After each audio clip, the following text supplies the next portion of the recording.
Définissons maintenant, paragraphe 8.4, la notion de filtre fréquentiel et de déphaseur pur.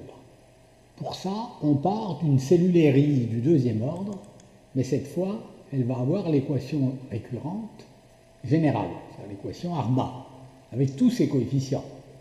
A0, xn, A1, xn-1, A2, xn-2, et B1 et B2 pour les y, n-k. De sorte que la fonction de transfert f de z s'écrit sous forme un polynôme du second degré en z-1 au numérateur, mais il est complet, et puis un polynôme complet du second ordre en z-1 aussi au dénominateur. Si on factorise pour faire apparaître les zéros et les pôles, ça donne au numérateur z moins z0, facteur de z moins z0 conjugué, puisque les pôles, les zéros, c'est z0 et z0 conjugué, le facteur A0 ici est devant. Et puis au dénominateur, les pôles, z égale p et z égale p conjugué. Si on passe aux puissances de z moins 1, ça donne la factorisation qui est ici. Pour reconstruire les coefficients du filtre à partir des pôles et des zéros, on procède comme on a fait précédemment par identification des coefficients de n de z et d de z développés en z puissance moins 1. C'est-à-dire par identification ici du trinôme qui est au numérateur avec celui-ci, et puis le trinôme qui est au dénominateur ici avec celui-là. On obtient ainsi A1 égale moins 2 réel de Z0, c'est la même chose qu'on avait tout à l'heure, mais c'était les pôles à la place des zéros. B1 égale moins 2 réel de P, pôle. A2 égale Z0, Z0 conjugué. Et B2 égale P, P conjugué, égale module de P au K. Deux cas particuliers courants vont être regardés maintenant, comme on l'a dit dans l'introduction, le filtre fréquentiel et le déphaseur pur. Le filtre fréquentiel correspond au cas où les zéros Z0 et Z0 conjugués sont sur le cercle unité. On le verra au paragraphe 8.5. Et le déphaseur pur, au cas où le gain en amplitude est en module égal à 1, on le verra au paragraphe suivant, 8.6. Donc commençons par le filtre fréquentiel. C'est le cas où Z0 égale 1. À ce moment-là, la fonction de transfert s'écrit A0, facteur de ceci. On voit bien ici que comme Z0 égale 1, c'est le coefficient A2, puisque Z02 c'est A2 qui vaut 1, comme valait déjà le coefficient qui est là, et le dénominateur correspond à la forme générale. Décomposons cette fonction de transfert totale en deux morceaux, H1, H2, avec H1 égale A0, et on prend le dénominateur 1 plus B1 Z-1 plus B2 Z-2. H1 correspond à un filtre RI du deuxième ordre purement récursif, de type AR2. C'est le cas qu'on a étudié précédemment. Quant à H2, qui correspond au numérateur ici sans à l'EA0, ça correspond à un RIF, puisque c'est un simple polynôme, du deuxième ordre, à phase linéaire, du fait de la symétrie de ces coefficients extrêmes qui valent tous les deux 1. Les caractéristiques du filtre HT égale H1 multiplié par H2. Ce filtre, souvent appelé cellule elliptique du deuxième ordre, se déduisent donc de celles de H1 et H2 par multiplication des gains en amplitude et addition des déphasages.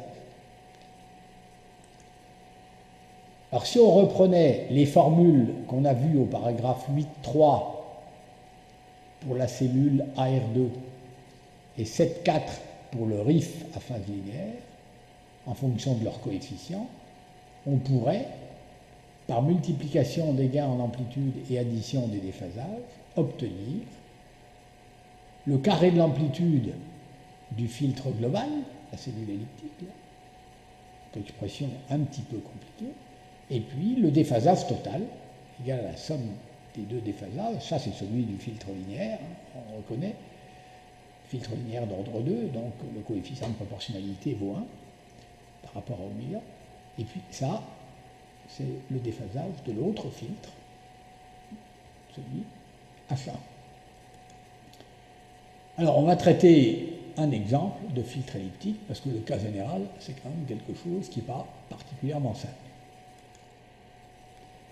Pour cet exemple de filtre elliptique, ou filtre fréquentiel du deuxième ordre, on va reprendre pour H1, puisqu'on sait que c'est décomposé en H1, H2. On va reprendre pour H1 la cellule AR2 du paragraphe 8.3. Et on va compléter par un RIF à phase linéaire d'ordre 2. Donc la partie H1, elle s'écrit comme on l'a vu dans l'exemple du paragraphe 8.3, elle s'écrit avec ses pôles, P et P conjugué, avec P égale ceci, H1 de Z égale 1 sur 1, plus B Z-1 plus C Z-2, où B, c'est moins 2 fois la partie réelle du pôle, et C, le carré du module du pôle. H2. Alors H2, ici, c'est l'autre partie.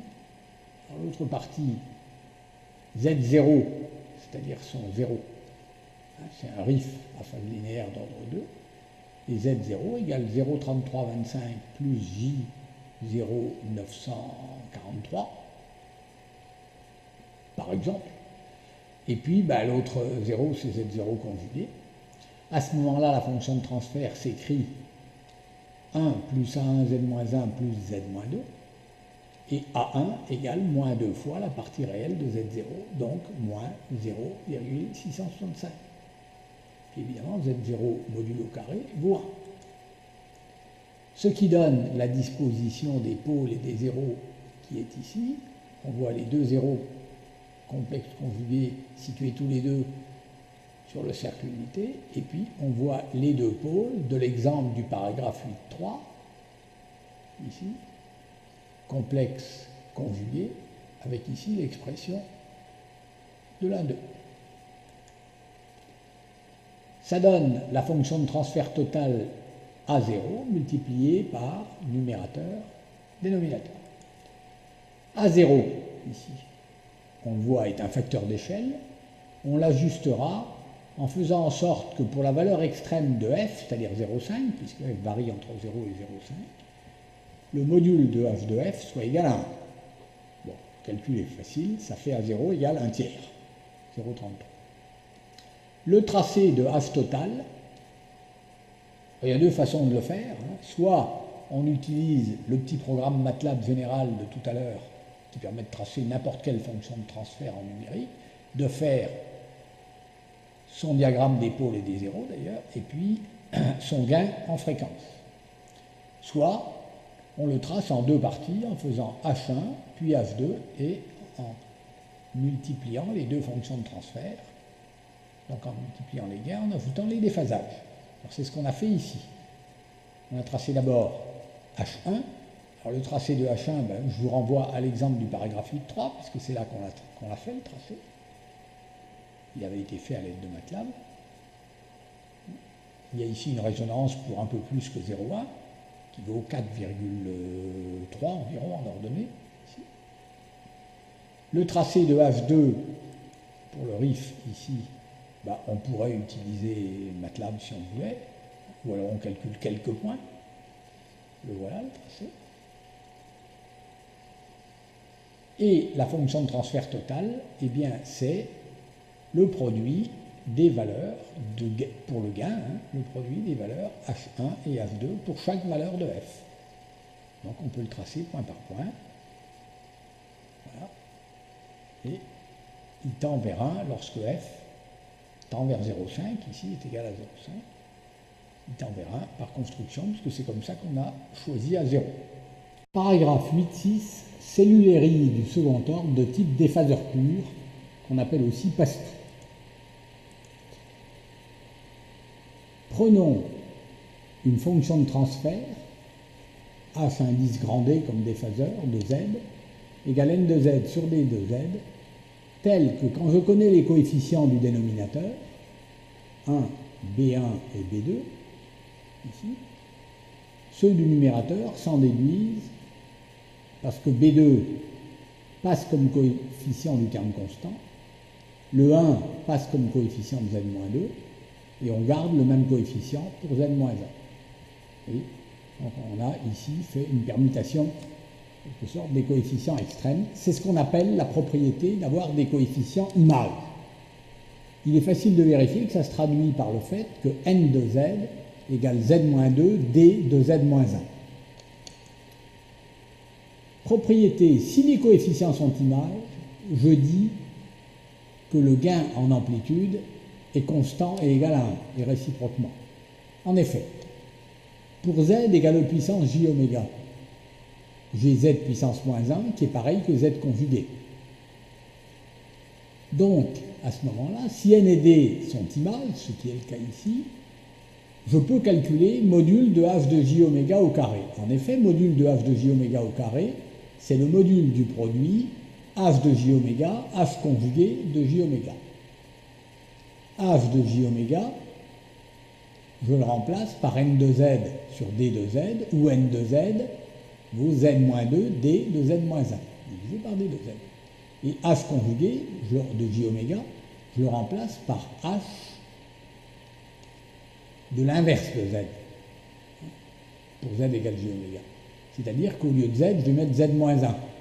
Donc j'aurai z2, d de z, et au dénominateur, d de z-1. De sorte qu'à l'intérieur du module ici, tout se simplifie, z-2, z2, d de z-1, d de z-1, d de z, et il ne reste plus que 1.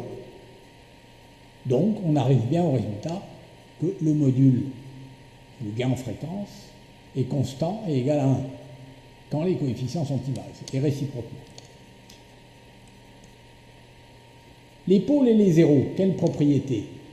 Eh bien, je vais partir de la relation qui lie n de z là et d de z-1, et je dis que si z est une racine de n de z, donc un zéro du filtre, alors n de z vaut 0, donc d de z-1 vaut 0, donc l'inverse de z est une racine de d, donc un pôle. Donc si j'ai un 0, son inverse est pôle, et réciproquement, j'ai entre les zéros et les pôles la relation Z0P égale 1. On dit qu'ils sont conjugués harmoniques. Ce qui conduit dans le plan complexe à une configuration représentée à la diapo suivante, sur la figure que vous voyez là, où on a représenté le cercle unité de rayonnement, un pôle qu'on a mis évidemment pour des raisons de stabilité à l'intérieur du cercle, et j'en déduis la position de tous les pôles et de tous les zéros, enfin des deux pôles et des deux zéros, qui sont toujours conjugués 2 à 2. J'ai ici le pôle, son inverse est ici, et c'est un 0. Le conjugué est aussi un 0, et puis évidemment, le conjugué du pôle est aussi un pôle. D'où la disposition qui est ici. Je reviens à la diapo précédente pour maintenant exprimer h de z, non plus en fonction des coefficients, comme ici, mais en fonction des pôles. Alors en fonction des pôles, il suffit de factoriser le dénominateur, qui s'écrira z-p, facteur de z-p conjugué, p étant le pôle, p conjugué le deuxième. Au numérateur, j'aurai comme 0 1 sur p, donc le numérateur se factorisera sous la forme pz-1, facteur de p conjugué z moins 1. Bon, on ne va pas détailler le reste. Le reste, c'est passer en développement en z en fonction d'un développement en z puissance moins 1. Il suffit de diviser en haut et en bas par z2. Développer ici et développer là pour faire apparaître p plus p conjugué, donc 2 réel de p, et puis p conjugué, donc module de p au carré. On arrive ainsi aux relations qu'on avait d'ailleurs déjà vues, à savoir que ici, si je prends la forme développée en z-1, ici ou là, où j'ai introduit dans la dernière, ici, le module ρ et l'argument θ des pôles, et puis ici simplement l'expression P étant le pôle. Par identification des dénominateurs, ici, j'arrive à ce que B1, coefficient de z puissance moins 1, égale moins 2 réel de P, ou encore moins 2 ρ cosinus θ, et B2, qui est le coefficient de z puissance moins 2, égale module de ρ, module de P, c'est-à-dire ρ au carré. Bon, si je passe à la diapo suivante, je vois que la partie qui est ici masquée est en deuxième lecture, ça veut dire que je ne vais pas la détailler. Cette structure de réalisation d'un RI d'ordre 2. Le principe, c'est de réaliser par des circuits qui effectuent les opérations figurant dans l'expression de la fonction de transfert, en général mise sous forme de fractions rationnelles ordonnées en z puissance moins 1. Les éléments de base sont alors, et on l'a déjà vu, z-1 correspond à un retard d'une période, réalisé par ce qu'on appelle une mémoire de données, z puissance moins n à la mise en cascade de n retard z puissance moins 1, et puis les coefficients des polynômes constituent ce qu'on appelle des mémoires de coefficients, en n'oubliant pas d'affecter le signe moins lorsque ces coefficients sont au dénominateur de la fonction de transfert. Exemple pour la cellule AR2, h de z égale 1 sur 1 plus A1 z-1 plus A2 z-2, l'équation de récurrence étant celle qui est écrite ici. Le câblage, à ce moment-là, est donné ici. Je crois qu'on l'a déjà vu. YN égale XN plus A1 YN-1 plus, ici il y a deux retards, donc A2 YN-2. Et avec le signe moins pour obtenir des moins ici et ici. Moins A1, moins A2. Le schéma montre qu'il faut, pour obtenir chaque échantillon de sortie, YN, deux multiplications par A1 et A2 et deux additions. Et puis évidemment ici, deux retards élémentaires. Donc si on opérait ainsi, pour une cellule RI du deuxième ordre, mais de type ARMA, c'est-à-dire si on avait en plus des xn-1 et des xn-2, il faudrait deux mémoires de données z-1 pour les y, mais deux en plus pour les x. Eh bien, on peut en mettre moins et optimiser la structure, c'est ce qu'on va voir à la planche suivante. Prenons donc une cellule RI-ARMA, fonction de transfert indiquée ici, et décomposons cette fonction de transfert sous la forme 1 sur son dénominateur multiplié par son numérateur, c'est-à-dire sous la forme du produit de deux fonctions de transfert qui vont correspondre à deux filtres qu'on va mettre en cascade en fait. Ces deux cellules qu'on va mettre en cascade sont toutes les deux du deuxième ordre. La première, 1 sur D de Z, correspond à une cellule AR2. Et la deuxième, N de Z, là, correspond à une cellule RIF d'ordre 2. Le schéma de réalisation canonique est donc celui qu'on va mettre ici. D'abord, on fait d'abord ici la cellule AR2, qui correspond à 1 sur D de Z. La voilà. Elle réalise ici l'équation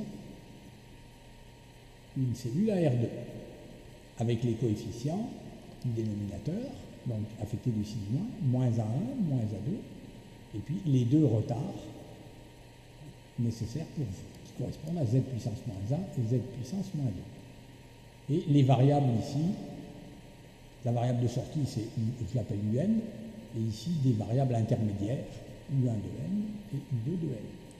Derrière,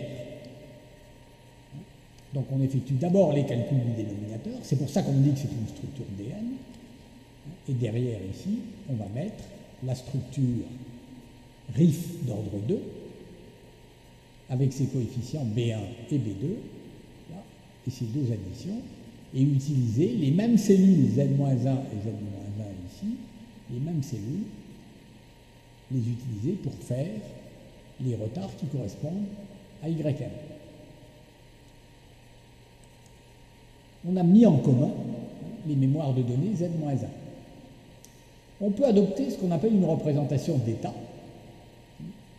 en disant que cette structure Dn correspond à l'introduction de deux variables internes U1 et U2 dans l'équation du système, que l'on pourrait d'ailleurs écrire avec un vecteur d'état grand UN à deux dimensions, les deux dimensions étant U1 et U2. Ça reviendrait à écrire l'équation de la cellule AR2 sous la forme, ici, UM égale XN, plus A1 U1 de N, plus A2 U2 de N, avec les signes moins sur A1 et A2, donc en fait moins. La cellule RIF, ici il s'écrirait YN égale UN, toujours, plus B1 U de N-1, ou U1 de N d'ailleurs, plus B2 U2 de N ou U de N-2. Et les variables d'état, c'est les variables internes, U1 de N égale U de N-1 et U2 de N égale U de N-2. Voilà. Et si on introduisait le vecteur UN à deux dimensions, eh bien, on écrirait l'équation du système sous forme de représentation d'état. Cette structure, où on a mis uniquement deux cellules de retard, qui sont communes finalement à X et à Y, est optimisée. Donc, caractéristique générale des filtres RI, paragraphe 8.8, avantages, inconvénients. Avantages d'abord. La sélectivité. La bande de transition est plus étroite pour un ordre équivalent à celui d'un filtre non récursif ou RIF.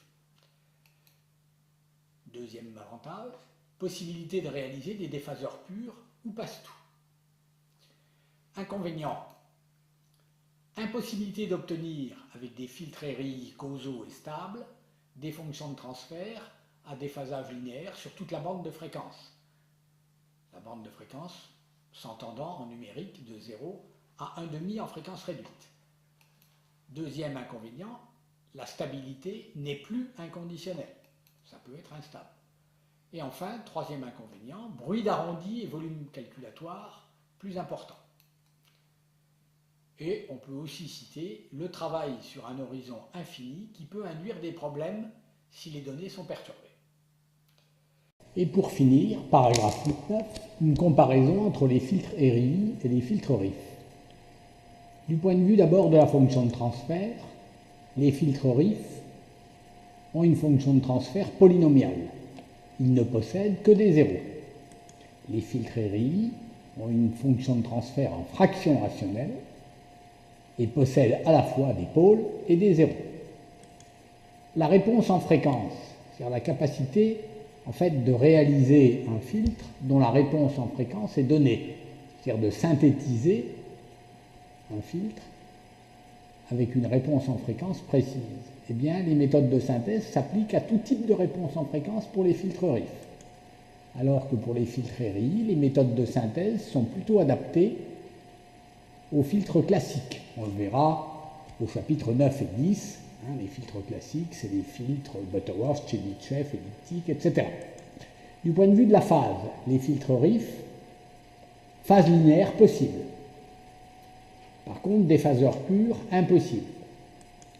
Filtre RI, phase linéaire approchable, mais c'est pas simple. Le passe-tout, ou le déphaseur pur, est possible. La stabilité est toujours satisfaite pour un filtre RIF. Les filtres RI peuvent être instables. Complexité relativement importante pour les filtres RIF, relativement faible pour les RI, en particulier pour les filtres sélectifs. Structure de réalisation, le plus souvent transversale, c'est-à-dire non récursive pour les filtres RIF, uniquement récursive et le plus souvent réalisée par cascade de cellules AR2 pour les RI. La quantification, eh bien, les filtres RIF y sont relativement insensibles, alors que pour les filtres RI, ils peuvent être très sensibles au bruit de quantification. Donc il faut prendre un nombre suffisant de bits. Conclusion au module de cours numéro 5. Les points les plus importants des chapitres 7 et 8 pour ce qui concerne les RIF. La structure à réponse transversale, paragraphe 7.1, la possibilité de phase linéaire, paragraphe 7.2, les caractéristiques générales, paragraphe 7.5. Pour ce qui concerne les RI, la structure à réponse récursive, paragraphe 8.1, l'analyse complète du filtre RI AR d'ordre 2, paragraphe 8.3, les RI d'ordre 2 de type fréquentiel et passe-tout, qu'on a vu au paragraphe 8.4, 8.5 et 8.6, et enfin les caractéristiques générales et les comparaisons avec celles des RIF, paragraphe 8.8 et 8.9. De la théorie à la pratique avec les exercices et les TD. Pour l'analyse des filtres RIF EXO 1 à 5 du chapitre 7, avec l'utilisation partielle de MATLAB dans les exercices 1 et 4. Et pour ce qui concerne les filtres RI du chapitre 8, les exercices 1 à 8, dont 2 et 7 avec des tracés MATLAB. Et en matière de TD, le TD 5-6 sur l'analyse d'un filtre RI AR.